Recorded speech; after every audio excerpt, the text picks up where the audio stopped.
Hello friends, मैं आपकी परीक्षा दोस्त आपके लिए नेक्स्ट चैप्टर लेकर आई हूँ, तंतारा वामीरो कथा। इसे भी हम उसी तरह करेंगे कि एमसीक्यूज करते जाएंगे और पाठ हमें लर्न होता जाएगा। टाइम बहुत कम बचा है। तैयारी कैसी है? अगर नहीं कर रहे हो तो करना शुरू कर दो। बोर्ड एग्जाम्स हैं, डोंट टेक देम लाइटली। चलिए, इस चैप्टर का सबसे पहले मैं आपको एक ब्रीफ इंट्रोडक्शन देती हूँ कि ये चैप्टर किस बारे में है। ये चैप्टर लीलाधर मंडलोई ने लिखा है और इस चैप्टर में उन्होंने एक द्वीप समूह की कहानी एक्सप्लेन की है, जहाँ पर एक युवक रहता था जो सबको बहुत प्रिय था और उस युवक को प्रेम हो गया एक युवती से जो पास के दूसरे द्वीप पर रहती थी। पर प्रॉब्लम जानते हो क्या थी? कि दोनों द्वीपों में बहुत नफरत थी आपस में, और वहाँ पर ये भी प्रथा थी कि अलग अलग द्वीप से जो है युवक और युवती, उनका विवाह नहीं हो सकता। तो इस वजह से उस युवक को अपने प्रेम का आत्म बलिदान देना पड़ा था, और उसी युवक की बलिदान की कथा यहाँ पर बयान की गई है। ठीक है, क्योंकि उसे ये लगा कि प्रेम जो है वो सबको जोड़ता है पर घृणा दूरी बढ़ाती है। तो इससे भला अब हम कौन इनकार कर सकते हैं? बात तो बिल्कुल ठीक है। तो यही सारी बातें जो है लीलाधर मंडलोई जी ने हमें बताई हैं, और उनकी कहानियों की, लीलाधर मंडलोई की कहानियों की खासियत भी यही होती है कि उनकी कहानी में कोई ना कोई संदेश हमेशा छिपा रहता है। तो वो इस कहानी में ये संदेश दे रहे हैं कि समाज उसे न केवल याद रखता है बल्कि उसके बलिदान को व्यर्थ नहीं जाने देता, जो समाज के लिए अपने प्रेम का, अपने जीवन तक का बलिदान कर देता है। तो ये वो बता रहे हैं हमें। तो चलिए शुरू करें। तो पहले ऐसा करते हैं, लीलाधर मंडलोई के बारे में ही कुछ क्वेश्चंस कर लेते हैं। तंतारा वामीरो कथा के लेखक कौन हैं? लीलाधर मंडलोई, मुंशी प्रेमचंद, कल्याण सिंह, शेखावत निदा फाजली। तो हमने अभी पढ़ा कि इस चैप्टर के लेखक हैं लीलाधर मंडलोई। लीलाधर मंडलोई का जन्म कहाँ हुआ था? छिंदवाड़ा ज़िले के गुणी गांव में, बनारस में, जयपुर में, इलाहाबाद में। उनका जन्म हुआ था छिंदवाड़ा ज़िले के गुड़ी गांव में। लीलाधर मंडलोई की रचनाओं में कौन सी भाषा की मिठास पाई जाती है? बिहार, काठी, छत्तीसगढ़ अंचल, राजस्थानी। तो लीलाधर मंडलोई की रचनाओं में मिठास पाई जाती है छत्तीसगढ़ अंचल की। तंतारा वामीरो कथा किस जनजाति के जीवन की कथा है?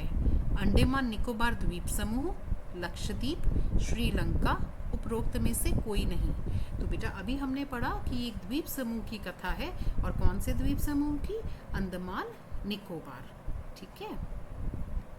मंडलोई की प्रमुख कृतियां क्या हैं? कौन सी हैं? देखा अनदेखा, काला पानी, मगर एक आवाज़, उपरोक्त सभी। बच्चे सभी की सभी ये तीनों जो हैं ये मंडलोई जी की लिखी हुई कृतियां हैं, और इनके अलावा दो और कृतियां जो हैं वो भी उनकी बहुत फेमस हुई थी, घर घर घूमा और रात बेरात। तो दोनों इनके साथ आप याद कर लीजिए, पांचों के नाम आपको आते होने चाहिए। इस प्रश्न में 3 पूछी गई है, पर हो सकता है सीबीएसई बोर्ड आपको दूसरी 2 भी पूछ ले, घर घर घूमा और रात बेरात। घर घर घूमा किस कवि की कृति है? प्रेमचंद, हरिवंश राय बच्चन, निदा फाजली, लीलाधर मंडलोई। तो ये लीलाधर मंडलोई की रचना है। देखो बेटा, या वो आपको रचना पूछ सकते हैं कि किस कवि की है, 2 तरीके से क्वेश्चंस आ सकते हैं। जैसे हमने लेखक का पूछा कि उनकी कृतियां कौन सी हैं, या हमने कृति का नाम ऊपर दे दिया और लेखक हमने ऑप्शंस में दे दिया। तो आपको अच्छे से पता होना चाहिए, कन्फ्यूजन ना हो। और ऐसा भी वो कर सकते हैं कि जैसे हमने 3 लेटेस्ट से लेखक पढ़े, तो उन लेखक की कृतियाँ उन्होंने मिक्स कर दी ताकि आप कंफ्यूज हो जाएं, क्योंकि नाम आपने सारे सुने हुए होंगे। तो आपने बहुत ध्यान से कवि के हिसाब से, कवि के सामने उसकी कृतियाँ अपने पास लिख लेनी है, उनको लर्न करना है। मैं भी कोशिश करूँगी जब मैं आपको मिसलेनियस के एमसीक्यूज़ कराऊंगी तो मैं इस तरह के क्वेश्चंस डालती रहूँ ताकि आपको कोई कन्फ्यूजन ना आए। हम वहाँ पे इसकी और प्रैक्टिस कर लेंगे। ठीक है। तो ये हमारे क्वेश्चन का जो उत्तर है वो है लीलाधर मंडलोई। लीलाधर मंडलोई उच्च शिक्षा के लिए कहाँ गए? Commonwealth relations trust London, Commonwealth relations trust US, Commonwealth relation trust Europe, Commonwealth relation trust Sydney. बेटा वो गए थे लंदन, उच्च शिक्षा प्राप्त करने के लिए मंडलोई जी लंदन गए थे। ठीक है, तो फर्स्ट ऑप्शन जो है वो सही ऑप्शन है। लीलाधर मंडलोई की शिक्षा कहाँ हुई थी? भोपाल और रायपुर में, गुजरात और राजस्थान में, अंडमान और निकोबार में, लक्षद्वीप में। उनकी जो शिक्षा है, उच्च शिक्षा तो अभी हमने पढ़ा कि उन्होंने लंदन से प्राप्त की, और जो उनकी पहले की प्राथमिक शिक्षा थी वो उन्होंने भोपाल और रायपुर में ली थी। लीलाधर मंडलोई के किस्से कहानियों में क्या ज़रूर होता है? कोई संदेश या सीख, लड़ाई झगड़ा, प्रेम और घृणा, नेकी और मदद। उनके जो लेखन हैं उन सब की खासियत ये होती है कि उनमें कोई ना कोई संदेश या सीख छिपी रहती है। समाज किसे याद रखता है? जो समाज का सुधार करता है, जो समाज की अवहेलना करता है, समाज को मुंह तोड़ जवाब देता है, जो समाज के लिए अपने प्रेम और जीवन का बलिदान करता है। फोर्थ ऑप्शन सही ऑप्शन है, जो समाज के लिए अपने प्रेम और जीवन का बलिदान करता है। और यही संदेश लीला मंडलोई जी ने अपनी इस प्रेम कथा में दिया है कि उस पर्सन को, उस व्यक्ति को समाज हमेशा याद रखता है जो अपने समाज के सुधार के लिए, उसमें बढ़ती हुई नफरत को मिटाने के लिए अपने जीवन का और अपने प्रेम का बलिदान करता है। लीलाधर द्वारा अंडमान निकोबार द्वीप समूह पर लिखा गया गद्य किसका अध्ययन है? अध्ययन मतलब किसके बारे में वे है? भूगोल का, अर्थशास्त्र का, समाज शास्त्र का या राजनीति का? तो ये जो अंडमान निकोबार द्वीप समूह पर लिखा गया गद्य है, ये समाज शास्त्र का अध्ययन है। और ऐसा क्यों? क्योंकि समाज में बढ़ते हुए द्वेष के बारे में, किस तरीके से वो दोनों द्वीपों के लोग एक दूसरे के बारे में सोचते थे, उस सब का अध्ययन है। समाज की अलग अलग उन्होंने जो फीलिंग्स हैं उसको एक्सप्लेन किया है, कैसे कैसे लोगों का रोष बढ़ता है, कैसे उसमें प्रेम पनपता है, कैसे उस प्रेम के लोग अगेंस्ट जाते हैं, कैसे जो बलिदान है किसी का वापस समाज में मधुरता लाता है, उस सब का वर्णन है। तो समाज शास्त्र का अध्ययन है इस चैप्टर में। लिटिल अंडमान, अंडमान द्वीप समूह का कौन सा द्वीप है? पहला, अंतिम, अकेला, उत्तरी। देखिए बेटा, ये जो चैप्टर है इसमें दो द्वीपों के बारे में हम बात कर रहे हैं, और उसमें लिटिल अंडमान की बात करते हैं एक तरफ, और दूसरी तरफ हम बात करते हैं कार निकोबार की। तो अब हमारे से जो क्वेश्चन पूछा गया है वो ये है कि अंडमान द्वीप समूह का कौन सा द्वीप है? ये जो लिटिल अंडमान है, तो लिटिल अंडमान अंतिम द्वीप था अंडमान द्वीप समूह का। ठीक है, लास्ट कॉर्नर जो है वो था लिटिल अंडमान। तंतारा वामीरो किस बात पर आधारित लोक कथा है? अंडमान निकोबार द्वीप समूह की लोक कथा पर, मुहावरों पर, लोकगीतों पर, उपरोक्त में से कोई नहीं। ये हमने पढ़ा कि अंडमान निकोबार द्वीप समूह की लोक कथा पर आधारित है। कार निकोबार, निकोबार द्वीप समूह का कौन सा द्वीप है? तो अभी हमने पढ़ा अंडमान जो था, एक वो द्वीप के बारे में हम बात कर रहे हैं, और दूसरा हम बात कर रहे हैं कार निकोबार की। पहला, आखिरी, उत्तरी या दक्षिणी? तो ये कार निकोबार जो है ये पहला है। लिटिल अंडमान कौन सा था? लास्ट था। तो उधर से लास्ट द्वीप की और इधर से पहले द्वीप की हम बात कर रहे हैं। ठीक है, तो इसी वजह से ये दोनों द्वीप आसपास थे। पोर्ट ब्लेयर से कितने किलोमीटर दूर निकोबार द्वीप समूह की श्रृंखला आरंभ होती है? तो पोर्ट ब्लेयर से कितना डिस्टेंस है जहाँ से निकोबार द्वीप समूह, पहला द्वीप समूह कौन सा था? अंडमान, दूसरा कौन सा है? निकोबार। तो कितने दूर है? 100 किलोमीटर्स का डिस्टेंस है जहाँ से निकोबार द्वीप समूह की श्रृंखला आरंभ होती है। अच्छा, अब हम क्या कर रहे हैं, स्टोरी को हम पढ़ना शुरू करते हैं, क्योंकि हमें सीबीएसई बोर्ड में वो क्या करेंगे, गद्यांश दे देंगे, और गद्यांश के ऊपर बेस्ड बहुविकल्पीय प्रश्न देंगे जिनके हमें उत्तर देने होंगे। और वो उत्तर हमें कहाँ से ढूंढने होंगे, सही आंसर्स हमें कहाँ से मिलेंगे? उसी गद्यांश से मिलेंगे। तो चलिए पहला गद्यांश पढ़कर देखते हैं। पास में एक सुंदर और शक्तिशाली युवक रहा करता था। उसका नाम था तंतारा। निकोबारी उसे बेहद प्रेम करते थे। तंतारा एक नेक और मददगार व्यक्ति था। सदैव दूसरों की सहायता करने के लिए तत्पर रहता। अपने गांव वालों की ही नहीं अपितु समूचे द्वीपवासियों की सेवा करना उसका अपना वो परम कर्तव्य समझता था। उसके इस त्याग की वजह से वह चर्चित था। चर्चित मतलब बहुत चर्चा में रहता था, सब लोग उसे जानते थे, सभी उसका आदर करते थे। वक्त मुसीबत में उसे स्मरण करते और वह भागा भागा वहाँ पहुँच जाता। दूसरे गांव में भी पर्व त्योहारों के समय उसे विशेष रूप से आमंत्रित किया जाता। उसका व्यक्तित्व तो आकर्षक था ही, साथ ही आत्मीय स्वभाव की वजह से लोग उसके करीब रहना चाहते थे। पारंपरिक पोशाक के साथ वह अपनी कमर में सदैव एक लकड़ी की तलवार बांधे रहता। लोगों का मत था, बावजूद लकड़ी की होने पर उस तलवार में अद्भुत दैवीय शक्ति थी। तंतारा अपनी तलवार को कभी अलग न होने देता, उसका दूसरों के सामने उपयोग भी न करता, किंतु उसके चर्चित साहसिक कारनामों के कारण लोग बाघ तलवार की अद्भुत शक्ति का होना मानते थे। तंतारा की तलवार एक विलक्षण रहस्य थी, एक असाधारण रहस्य उसकी तलवार का था। तो इस पूरे गद्यांश में जो हमारा पहला कैरेक्टर है स्टोरी का, तंतारा जो युवक है, उसके बारे में पूरा विश्लेषण दिया गया है कि वो कैसा था। वो सुंदर था, शक्तिशाली था, नेक था, मददगार था। तो इस सब के बारे में बताया गया है और उसको बहुत वो प्रिय भी था सबका, दूसरों की मदद भी बहुत करता था। और पहनता क्या था? पहनता था वो पारंपरिक पोशाक और अपनी कमर में एक लकड़ी की तलवार। तो अब इस लकड़ी की तलवार की भी जो है अलग ही कहानी थी, क्योंकि वो बहुत साहसी था, तो लोगों को ऐसा लगता था कि उस तलवार में कुछ अद्भुत दैवीय शक्ति भी है। चलिए देखिए इस पे क्वेश्चंस क्या क्या पूछे जा सकते हैं। तंतारा कैसा युवक था? सुंदर और शक्तिशाली, नेक और ईमानदार, साहसी और मददगार, उपरोक्त सभी। तो देखिए हमने अभी पैराग्राफ में पढ़ा है कि सुंदर और शक्तिशाली, देखिए पहली लाइन में हमें नज़र आ गया, ये देखो, तो पहला ऑप्शन ठीक हो गया ना, सुंदर और शक्तिशाली। दूसरा कौन सा था? नेक और ईमानदार, ये देखिए नेक हमारे पास आ गया। मददगार की ऑप्शन है हमारे पास, ये देखिए मददगार भी मुझे नज़र आ रहा है, ये मददगार भी आ गया। साहसी भी हमने कहीं पढ़ा था ना, सहायता करने वाला भी पढ़ा था।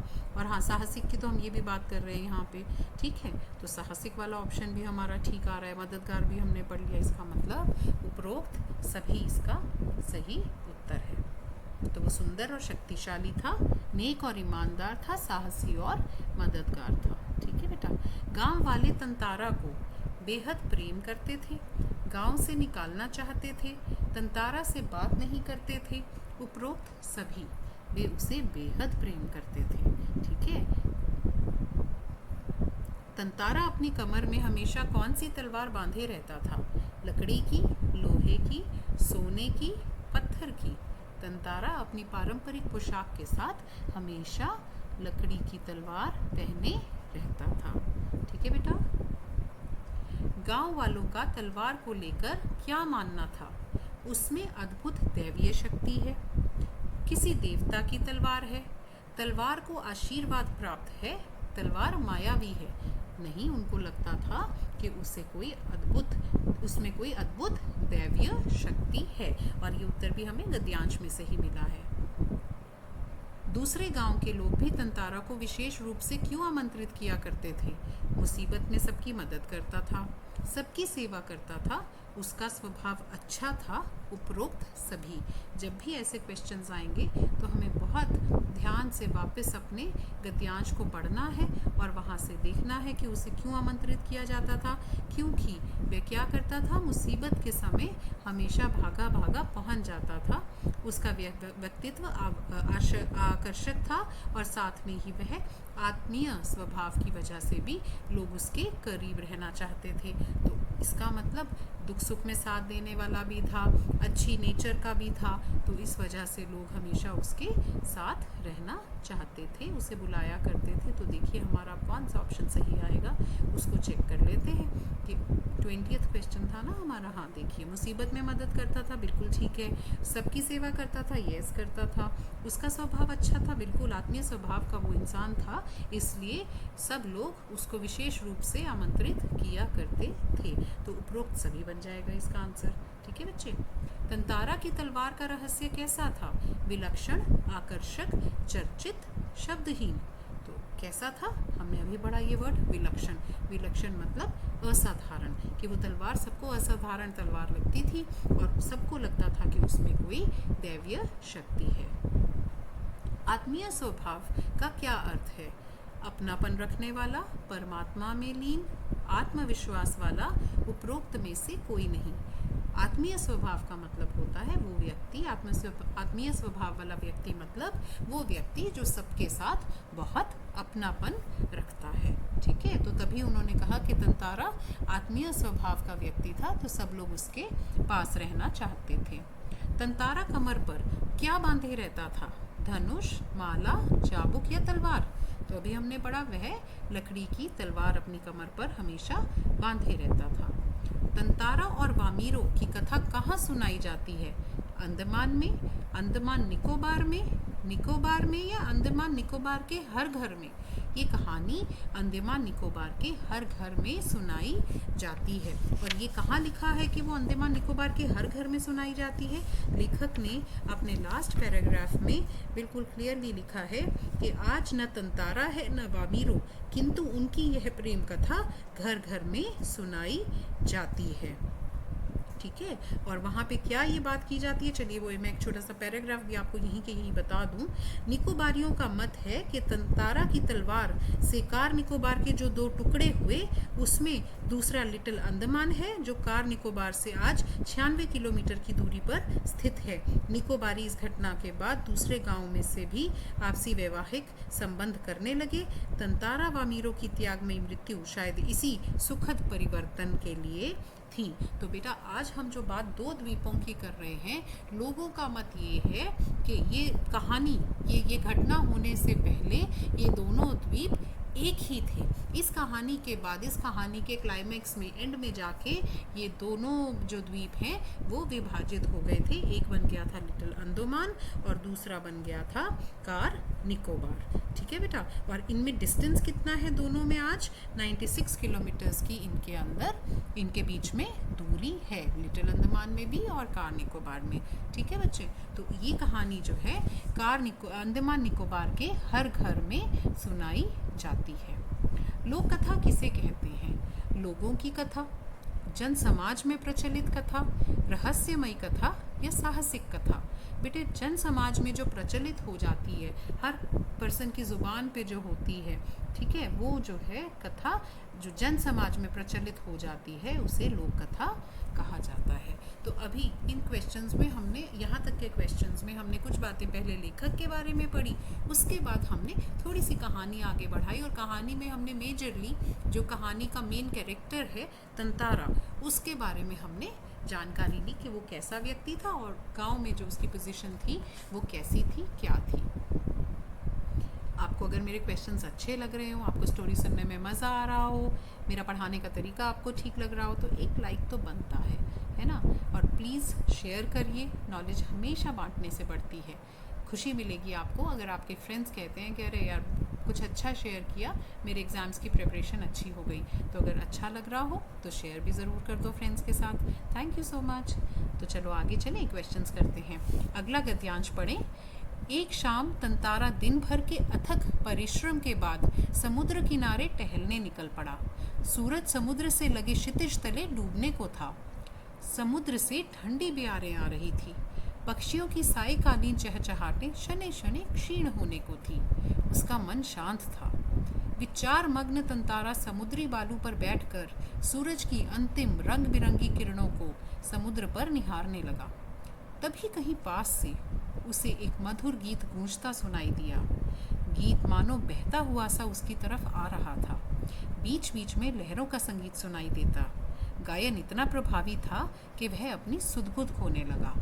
तो अब ये गद्यांश जो है वो एक्सप्लेन कर रहा है कि तंतारा कहाँ बैठा था जब उसने वामीरो का गीत सुना। कहाँ था वो? थक गया था तो समुद्र के किनारे टहलने चला गया। तो वहाँ पे आप इमेजिन करके देखो कि सनसेट के टाइम कैसा नज़ारा आपको दिख रहा है। आप समुद्र के पास बैठे हो, सनसेट हो रहा है, तो बट ऑब्वियसली वहाँ आपको क्या लग रहा होगा? ठंडी ठंडी हवा आ रही होगी, पक्षियों की आवाज़ चहचहाट धीरे धीरे धीरे धीरे कम होने लग जाएगी और समुद्र का जो पानी होता है, जो लहरें होती हैं, उस पर जो सनसेट होते समय वो जो रंग बिरंगी सी किरणें आ जाती हैं, बहुत सुंदर जो लगती हैं, वो उन किरणों का आनंद वहाँ बैठकर ले रहा था। वो बैठे बैठे उन्हीं की तरफ देख रहा था और तभी ऐसा हुआ कि उसे एक बहुत मधुर गीत सुनाई दिया और जिसकी वजह से वह अपनी सुध-बुध खो हटा। ठीक है, अब इस पे क्वेश्चंस करते हैं। एक दिन तंतारा सारा दिन भर थक के परिश्रम के बाद कहाँ टहलने निकल पड़ा? बागीचे में, समुद्र के किनारे, शहर में या जंगल में? वो समुद्र के किनारे टहलने निकल गया। सूरज कहाँ डूबने लगा था? क्षितिज तले, समुद्र में, पानी में, आसमान में? सूरज डूबने लगा था क्षितिज तले। कहाँ डूब रहा था? क्षितिज तले। तंतारा किसे निहारने लगा? पक्षियों को, सूरज की अंतिम रंग बिरंगी किरणों को, समुद्र के पानी को? उपरोक्त में से कोई नहीं। तंतारा निहार रहा था सूरज की वो जो अंतिम रंग बिरंगी किरणें थी जो समुद्र की लहरों पर पड़ रही थी, तंतारा उन्हें निहारने लगा। सेकंड ऑप्शन आपका सही ऑप्शन था। तंतारा की तरफ क्या बहता हुआ सा आ रहा था? लकड़ी का टुकड़ा, फूल, गीत या संगीत? तंतारा की तरफ बहता हुआ सा आ रहा था एक मधुर गीत। वो मधुर गीत कौन गा रहा था? वामीरो। और वामीरो कौन है? Second character of the story. जो युवती है उसका नाम है वामीरो। वो एक मधुर गीत गा रही थी जो मानो बहता हुआ सा तंतारा की तरफ आ रहा था। गीत को सुनकर तंतारा पर क्या प्रभाव पड़ा? मंत्रमुग्ध होने लगा, हंसने लगा, उसे बहुत गुस्सा आया। उपरोक्त में से कोई नहीं। तंतारा के ऊपर क्या प्रभाव पड़ा था? अभी गद्यांश में हमने पढ़ा कि वो अपनी सुध-बुध खोने लगा, वह मंत्रमुग्ध होने लगा। तो फर्स्ट ऑप्शन आपका सही ऑप्शन है। चलिए अगला गद्यांश पढ़ते हैं। लहरों के एक प्रबल वेग से उसकी तंद्रा लहरों के एक प्रबल वेग ने उसकी तंद्रा भंग की। चैतन्य होते ही वह इधर उधर बढ़ने को विवश हो उठा, जिधर से अब भी गीत के स्वर बह रहे थे। वह उधर बढ़ने को विवश हो उठा जिधर से अब भी गीत के स्वर बह रहे थे। वह विकल सा उस तरफ बढ़ता गया। अंततः उसकी नज़र एक युवती पर पड़ी जो ढलती हुई शाम के सौंदर्य में बेसुध एकटक समुद्र की देह पर डूबते आकर्षक रंगों को निहारते हुए गा रही थी। यह एक श्रृंगार गीत था।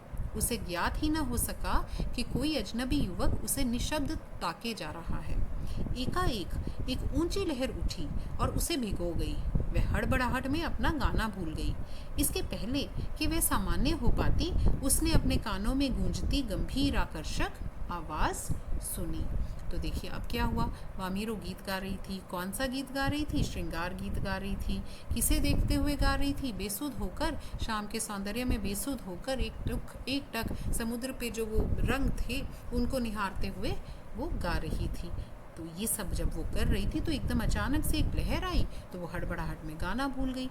गाना तो वो भूल गई, लेकिन जब वो संभल पाती इससे पहले उसे किसकी आवाज़ सुनाई दी? उससे कौन बात कर रहा था? कौन पहुंच चुका था वहाँ पर? तंतारा। ठीक है, तो चलिए आगे क्वेश्चंस पढ़ते हैं। वामीरो कैसा गीत गा रही थी? श्रृंगार गीत, देशभक्ति गीत, भक्ति गीत या लोकगीत?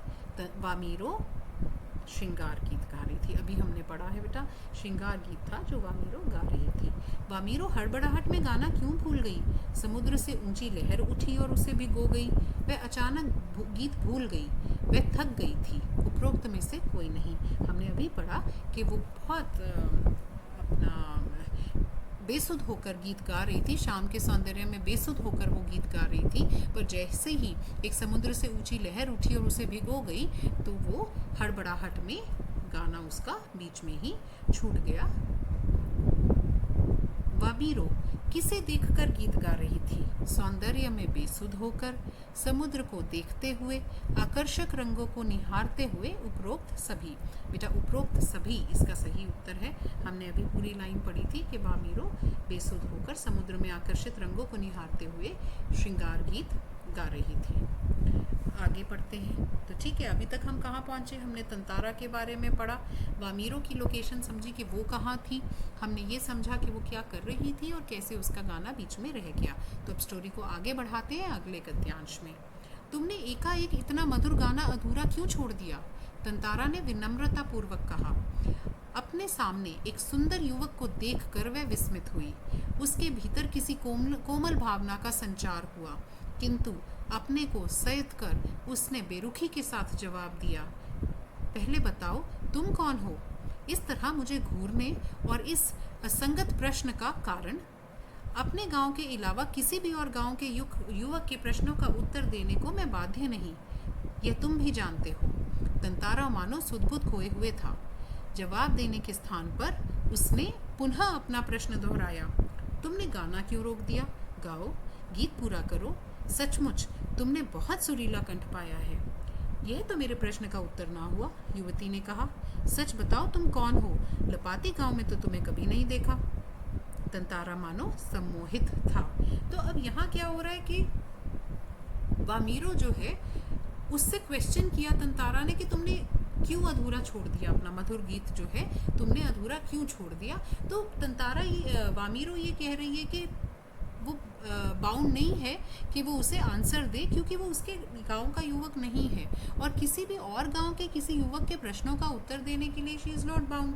तो ये उसको वो समझाने की कोशिश कर रही है, लेकिन तंतारा तो मानो सुध-बुध खोए हुए। तो वो क्या कर रहा है, वो बार बार अपना सेम प्रश्न रिपीट करते जा रहा है कि तुमने गाना क्यों रोक दिया। वो उसको पूरा करने को कह रहा है उसे, ठीक है। तो फिर लेकिन जो वामीरो है वो सिर्फ एक बात जानना चाहती है, वो जानना चाहती है कि तंतारा कौन है, वो उसका परिचय जानना चाहती है, ठीक है। तंतारा ने वामीरो से क्या प्रश्न पूछा, तुम कौन से गांव से हो? तुमने गाना अधूरा क्यों छोड़ दिया? तुम यहाँ हर रोज आती हो? तुमने गाना कहाँ से सीखा? तो तंतारा एक ही प्रश्न रिपीट कर रहा था बार बार, तुमने गाना अधूरा क्यों छोड़ दिया? अगला क्वेश्चन, अपने सामने एक सुंदर युवक को देखकर वामीरो को क्या महसूस हुआ? वह विस्मित हो गई। उसके भीतर किसी कोमल भावना का संचार हुआ। उसने बेरुखी से जवाब दिया, उपरोक्त सभी इसका सही उत्तर है। अगर आप चाहें तो हम इसे गद्यांश में वापस देखें। देखिए, अपने सामने एक सुंदर युवक को देखकर वह विस्मित हुई। उसके भीतर किसी कोमल भावना का संचार हुआ। तो ये दोनों ऑप्शंस, और उसने बेरुखी के साथ जवाब दिया। तीनों ऑप्शंस जो हैं आपके पास गद्यांश में लिखी हुई हैं। तो आपका ये वाला जो ऑप्शन है इसका आंसर है, जो क्वेश्चन है इसका आंसर है उपरोक्त सभी। वह विस्मित हो गई, उसके भीतर किसी कोमल भावना का संचार हुआ और उसने बेरुखी से जवाब दिया कि किसी भी और गांव के युवक के प्रश्नों का उत्तर देने के लिए मैं बाध्य नहीं हूँ। वामीरो ने तंतारा को क्या उत्तर दिया? किसी और गांव के युवक के प्रश्नों का उत्तर देने को मैं बाध्य नहीं हूँ। तुमने मेरा गाना रुकवा दिया। मुझे देर हो रही है। मेरे पास तुम्हारे प्रश्न का उत्तर नहीं है। तो अभी हमने पढ़ा कि फर्स्ट ऑप्शन जो है सही ऑप्शन है कि वो दूसरे गांव के युवक के प्रश्नों का उत्तर देने के लिए बाध्य नहीं है, ऐसा उसने कहा। वामीरो ने तंतारा को किस गांव में कभी नहीं देखा? अंडमान निकोबार, लपाती, लद्दाख, उपरोक्त में से कोई नहीं। तो याद कीजिए वर्ड्स क्या थे, क्या बोला था वामीरो ने कि पहले अपना परिचय दो, क्योंकि उसने क्या बोला कि तुम्हें लपाती गांव में तो पहले कभी नहीं देखा, ठीक है। तो लपाती गांव इसका सही ऑप्शन है। वामीरो के सामने खड़े तंतारा की क्या मनोवैज्ञानिक स्थिति थी? तंतारा जो था, हमने नोटिस किया ना पूरी गद्यांश में कि उसकी क्या मनोवैज्ञानिक स्थिति बताई है लीलाधर मंडलोई जी ने, बताइए। ये कहा है कि वो सम्मोहित था, अपनी सुध-बुध खोए हुआ था और कर क्या रहा था उस सिचुएशन में वो कि बार बार अपने एक ही प्रश्न को दोहरा रहा था। कौन सा प्रश्न? कि तुमने गीत को अधूरा क्यों छोड़ दिया। तो उपरोक्त सभी इसका सही उत्तर है। अगला गद्यांश पढ़ते हैं। धीरता की हद है। मैं जब से परिचय पूछ रही हूँ और तुम बस एक ही राग अलाप रहे हो, गीत गाओ, आखिर क्यों? क्या तुम्हें गांव का नियम नहीं मालूम? इतना बोलकर वह जाने के लिए तेजी से मुड़ी। तंतारा को मानो कुछ होश आया। उसे अपनी गलती का एहसास हुआ। वह उसके सामने रास्ता रोककर मानो गिड़गिड़ाने लगा। मुझे माफ़ कर दो, जीवन में पहली बार मैं इस तरह विचलित हुआ हूँ। तुम्हें देखकर मेरी चेतना लुप्त हो गई थी। मैं तुम्हारा रास्ता छोड़ दूंगा, बस अपना नाम बता दो। तंतारा ने विवशता में आग्रह किया। उसकी आंखें युवती के चेहरे पर केंद्रित थी। उसके चेहरे पर सच्ची विनय थी।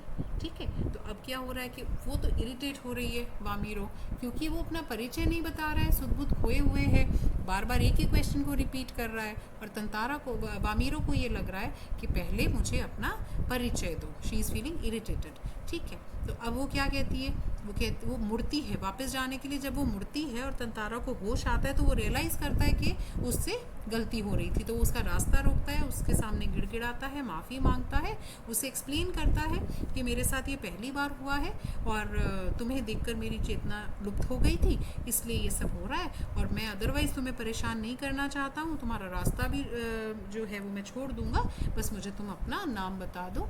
ये सब बातें तंतारा वामीरो से कह रहा है। वामीरो ने तंतारा की किस हद की बात की? साहस की, मंत्रमुग्ध होने की, आकर्षक होने की, या ढीठता की? उसने क्या कहा? हद है, ढीठता की हद है, ऐसा वामीरो ने तंतारा से कहा। तंतारा ने अपनी गलती का एहसास होने पर क्या किया? उसके सामने रास्ता रोककर खड़ा हो गया, गिड़गिड़ाने लगा, माफ़ी मांगी, उपरोक्त सभी। तो अभी हमने पढ़ा था ना, उपरोक्त सभी उसने किया, रास्ता रोका, उससे गिड़गिड़ाकर उसने माफ़ी मांगी, एक्सप्लेन किया कि ये उसके साथ पहली बार हुआ है। तंतारा के चेहरे पर क्या था? सच्ची विनय थी, लघुता थी, कुटिलता थी, उपरोक्त में से कोई नहीं। तंतारा के चेहरे पर सच्ची विनय थी, वो सिर्फ उसका परिचय जानना चाहता था, विनम्रता से अब वो उससे बात कर रहा था। तंतारा की चेतना किसे देखकर लुप्त हो गई थी? बीमारों को, वीरों को, वामीरों को, या समुद्र को? उसकी चेतना लुप्त हो गई थी सुंदर युवती वामीरों को देखकर। विलक्षण शब्द का क्या अर्थ है? असाधारण चेतना, पूर्ण, अनुचित, या व्याकुल? बेटा हमने विलक्षण शब्द पढ़ा किस कंटेक्स्ट में? याद करो, इस चैप्टर में हमने पढ़ा है ये तलवार, तंतारा की जो तलवार थी लकड़ी की, उसके बारे में पढ़ा है कि तलवार का जो है वो एक विलक्षण रहस्य है। असाधारण चेतना इसका सही ऑप्शन आएगा। विलक्षण का मतलब होता है असाधारण। बयार शब्द का क्या अर्थ है? बयार वर्ड कहाँ पे आया था? समुद्र से ठंडी ठंडी बेयारें आ रही थी। ठीक है, तो फिर देखिए, सोचिए क्या अर्थ बनेगा? बुरा, बोली, बखान, या शीतल मंद वायु? जैसे ही आप पाठ को याद करेंगे आपको अपने आप समझ में आ जाएगा कि अर्थ क्या है। वो है शीतल मंद वायु। तंतारा वामीरो किसकी कथा है? एक युवक के बलिदान की, प्रेम की, द्वेष की, हास्य की। यह मेनली जो इसकी स्पेसिफिकली खासियत है स्टोरी की, वो क्या है? ये एक युवक के बलिदान की कथा है। वामीरो ने तंतारा से कब वापस समुद्र किनारे आने की बात कही? वामीरो ने, हम बात कर रहे हैं कि वामीरो ने कब कही। उसने क्या कहा? पिछले दिन, कभी नहीं, हर रोज, या कल? पिछले दिन, कभी नहीं, हर रोज, या कल? तो हुआ क्या था कि उसने पूछा कि तंतारा ने पूछा कि तुम यहाँ कब आती हो? तो उसके बाद उसका जो उत्तर था वामीरो ने दिया, नहीं, शायद कभी नहीं। वामीरो ने अन्य मनसकता पूर्वक कहा और झटके से लपाती की तरफ बेसुध सी दौड़ पड़ी। तो वो ये जो एक्सप्लेनेशन है कवि ने दिया है कि उसने बड़े बेमन से ये कहा, तंतारा को जवाब दिया कि शायद कभी नहीं आऊँगी मैं यहाँ पर वापस। जब तंतारा ने पूछा कि तुम कब आओगी, तो वामीरो ने कहा शायद कभी नहीं। पर ये और बात है कि उसने वो अधूरे मन से कहा था, पर जवाब क्या दिया था? कभी नहीं। अन्य मनसकता पूर्वक का क्या अर्थ है? मन से कहना, मन से ना कहना, मन की बात करना, मन की बात कहना जिसका मन कहीं और हो। अन्य मनसकता पूर्वक का अर्थ है मन से ना कहना। और हमने ये पढ़ा कहाँ? जब उसने वामीरो ने तंतारा से कहा नहीं, शायद कभी नहीं, तब वो अधूरे मन से ये बात कह रही थी। मन से ना कहना इसका सही ऑप्शन है। असंगत शब्द का क्या अर्थ है? अनुचित संगति, बुरी संगति, संगति के बिना, संगति में। असंगत शब्द इसका अर्थ है बुरी संगति।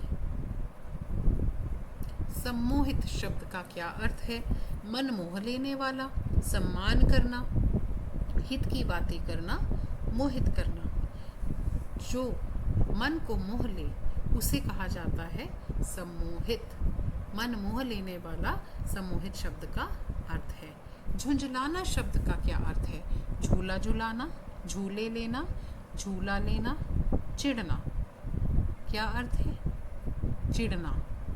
क्यों? हम कैसे बोलते हैं? कैसे जवाब दिया वामीरों ने?